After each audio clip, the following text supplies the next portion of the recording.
మాజీ మంత్రి స్వర్గీయ జక్కంపూడి రామ్మోహన్ రావు 73వ జయంతి సందర్భంగా కంబాల చెరువు సెంటర్లో గల ఆయన విగ్రహానికి పలువురు పూలమాలలు వేసి ఘనంగా నివాళులర్పించారు.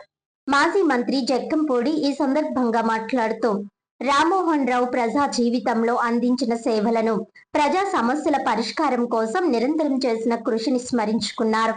పేద ప్రజల కోసం అంకిత భావంతో పనిచేసిన నాయకుడిగా ఆయన సేవలు చిరస్మరణీయమని అన్నారు.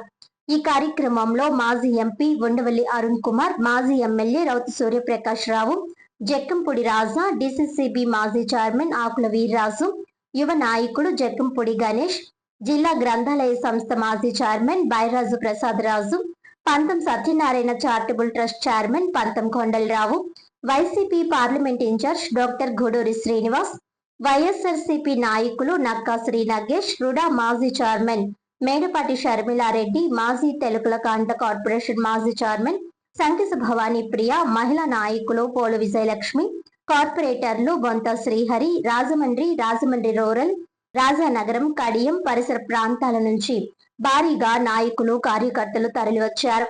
అనంతరం నివాళులర్పించారు. ప్రియదర్శిని ఆశ్రమ పాఠశాలలో విద్యార్థులకు జక్కంపూడి కుటుంబ సభ్యులు అన్నదానం చేశారు. నాన్న జక్కంపూడి రామ్మోహన్ రావు గారిది 73వ జయంతి సందర్భంగా అభిమానులు, కార్యకర్తలు అందరి సమక్షంలో ఘనంగా నివాళులర్పించడం జరిగింది. ఈ కార్యక్రమానికి ముఖ్య అతిథిగా నాన్నగారి ప్రాణ స్నేహితుడు, ఆత్మబంధువు శ్రీ ఉండవల్లి అరుణ్ కుమార్ గారు రావడం జరిగింది. చాలా సంతోషంగా ఉంది.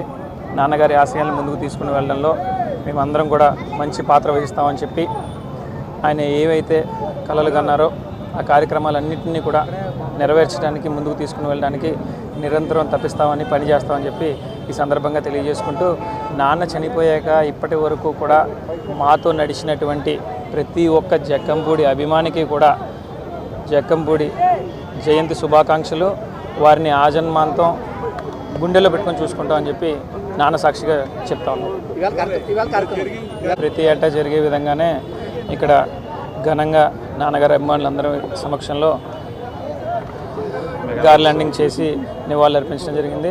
అదేవిధంగా పలు చోట్ల అన్నదాన కార్యక్రమాలు, వస్త్రదాన కార్యక్రమాలు, సేవా కార్యక్రమాలు, బ్లడ్ బ్యాంక్ కూడా ఎంతో అట్టహాసంగా నిర్వహించడం జరిగింది.